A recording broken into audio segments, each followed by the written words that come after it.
Hello everyone, this is Teri. Welcome to my YouTube channel Amethystastrotarot. I'm a practicing astrologer and tarot reader, and today's video is about the Decan walk and my series that has been going since the Aries 0, the beginning of the astrological year, the Decan walk and the one Decan, one card and one chart. And as the sun started its journey in the sign of Virgo, which is an earth sign and a mutable sign, our Decan walk will be through the decans of through the each 10 degree and 10 degrees of the sign of Virgo. And so to just show what I am going to be talking about today. So according to the Chaldean or descending order, we have the Decan ruler as the sun, and according to the Triplicity order, it would be Mercury, which is the traditional ruler of the sign of Virgo as well. And then our associated Minor Arcana card is the Eight of Pentacles. We will discover it soon and try to understand what kind of Sun Mercury impact this card has. And then I will be looking into the natal chart of Cameron Diaz, as she has her sun in the first decan of Virgo. So let's go and jump into the Eight of Pentacles. What do you say? So Eight of Pentacles, we see here that, yeah, this could be someone like, working on the coins, and then he looks like really getting all the details of the pentacles. And we have 1, 2, 3, 4, 5, 6, one on the floor, one on the bench, and then the person seems to be very much perfecting the stuff. They look like all each other. Like generally there is this card, there is this association with the card saying that, okay, there's something routine going on and you are trying to create more things out of it. At the end of the day, the Virgo, Sun in Virgo, could be about the routines or the rituals and order also. You see, the way that the pentacles are hanged also, there is kind of an order. Everything has its own place and waiting for their returns to be worked on more. Also, sometimes it's thought that there is this card that could be related with the apprenticeship. So you, work on something and then make the same, repeat the repeats. In the end, you repeat, and then you, in the end, earn kind of mastership through that. I think it could be related with that. But also, I think when we think about the Mercury in Virgo, we could also think about all these practical ideas, efficiency in the way that we communicate. And also, there is also Mercury in general is like ruling the hands. So there is all this dexterity. The skills that are related with the hands as well, and that would be reflected on the way that we do stuff as well. I think in that sense we can see all this combination of that. Of course, there is also with Sun in Virgo, like all this Virgo qualities. Like that there is this attention to details. Sometimes it's true that there could be getting lost in those details and not being able to see the bigger picture, I think. But here we are seeing that working on these details to perfect things. It could be, of course, sometimes there would be overwhelming. There could be sometimes this sense of, I mean, overthinking about stuff. And when you are trying to be practical and efficient, you could be far away from them, both in terms of thinking and both in terms of how you express yourself, etc., in terms of Mercury and Sun in Virgo, respectively. But we can see all these details. The question is that from these Eight of Pentacles, where are we going to reach? That the next card is always interesting. That we see the lady in her garden.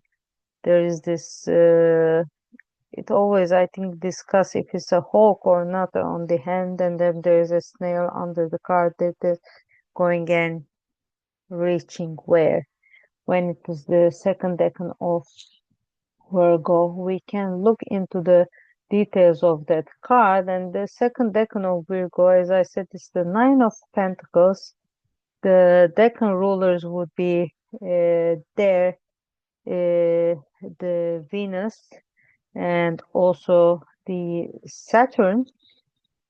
And in addition to that, the chart that I will be looking into would be the natal chart of Pink, the singer Pink. Actually, she doesn't have a exact time of birth. I was very much interested in the chart of actually Hugh Grant, Adam Sandler, or Keanu Reeves. They're all, I think they were all born on the 9th of September. But in the end, I decided to go with Pink. And having said that, let's have a look at the chart of Cameron Diaz and see what's going on. As I always say, I'm too lazy to create the charts again on the software, so I go with the astro.com's charts, which is not advertising, it's just this practical I try to be efficient as much as I can. So as we see, I mean, Cameron Diaz was born on the 30th of August 1972 in San Diego, California, and that's why she has a Sun in Virgo in 7 degrees 7 minutes 7. That's interesting, not to see all these sevens here. And as far as I remember, the rating of the chart was based on birth records or birth certificate or something like that. It had a good rating, so we can see that this Sun actually, of course, I mean, Mercury could be maximum 28 degrees back and forth from the Sun degree. So here we can see that there is a difference of 7, 11, 18 degrees, and she has a Mercury in Leo. And actually this Mercury is the one that is the dispositor of the Sun. So in terms of decan rulers, we can see, as we can see this, I mean, like in her identity, in her self-expression, in her conscious part, and in her communication, and in her I mean, like, sorry, the identity, etc., that conscious part, we can see the impact of Sun in Virgo and Mercury in Virgo, all this kind of organized thoughts that could take us to some kind of level of perfection, level of efficiency, and level of order. And sometimes it's about the service, or sometimes it's about the healing, and we can see all this in her identity. But at the same time, we can think that as the in her natal chart, Mercury is in Leo, we can see that, I mean, there could be a lot of creative ideas and authenticity, this performing and being in the center of attention with the way that she communicates, with the way that she speaks or she talks or she writes, and also the way that she is thinking and then relaying her ideas. At the end of the day, we could see that Mercury in Leo impact on her sun and also on her warrior energy, that the practical warrior, as the Mars is in Virgo as well. And looking at this, we can also see that the moon is in Taurus. It's not the exaltation point, but still we can see that the moon is an exalted sign, which also I think there is still, I mean, there is a part of ritualistic thing about the Taurus as well. The routines, I mean, like the taste that you are used to, the environment that you are used to, and then you feel safe and secure in that kind of environment. And I think that could be very influential on her public standing in the society, or that's about her mother, how she uh, gives or used to give. I don't know if she's whether she's alive or not, but the comfort that she could give to Cameron Diaz herself. I mean, I think in that sense, it's really interesting to see this and the impact of Sun and Mercury in Virgo on the Sun, and it's also Mars as well there, because both in the first decan of the Virgo, but at the end of the day, we can see the Mercury in Leo on this identity and power and the energy and the enthusiasm and the courage that is inside Cameron Diaz. Of course, when I was talking about the moon, where the safety, where the sense of security comes from, and the needs, I mean, like that all this need for taste, I mean, like comfort food and etc.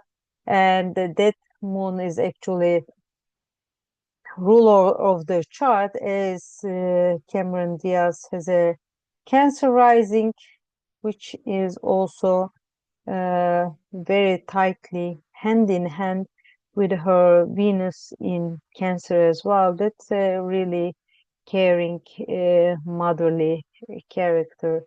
That is that the way that she relates, the way that she values could be very attached to her past, her family, her tribe, her values, and the nurturing type of uh, view of life at the end of the day. And I think, of course, we could have looked at her transits, etc. But I think at a point, I don't know if she might be still acting, but she might have a bit of retreated to have to build up a new life with the husband and the child or the children, and she preferred to step back a bit, and it could be going in line with her Cancer rising and Venus in Cancer, that are both ruled and disposited by the moon in Taurus. That could be interesting as well. And about the upcoming things, I wouldn't elaborate much about it, but as we know, I think looking at the also she has the Pluto in the 0 degrees, so all this Saturn and Neptune in Aries in the cardinal signs, and also the in addition to that, we have at the moment Jupiter is going through the another cardinal sign. Cancer would be impacting quite a lot her vocation, her calling, the way that how she's aspired by things, and all the type of transformation and all her in a way, the way that the way that she thinks out of the box. But of course, there is really important to keep the justice and harmony within the nearby environment. And I think these would be impacted most with these things, but I won't get more into details. And soon I think she would be having her Mercury return as well. That could be interesting to for her refocus on her creative ideas and then fun factors in the way that she communicates, etc. I think that will be that. I will be telling about the sun, first Decan sun of Cameron Diaz in Virgo and the other details. I hope that that has been useful, and I wish all the best, and I hope to see you in other videos as well. Bye bye.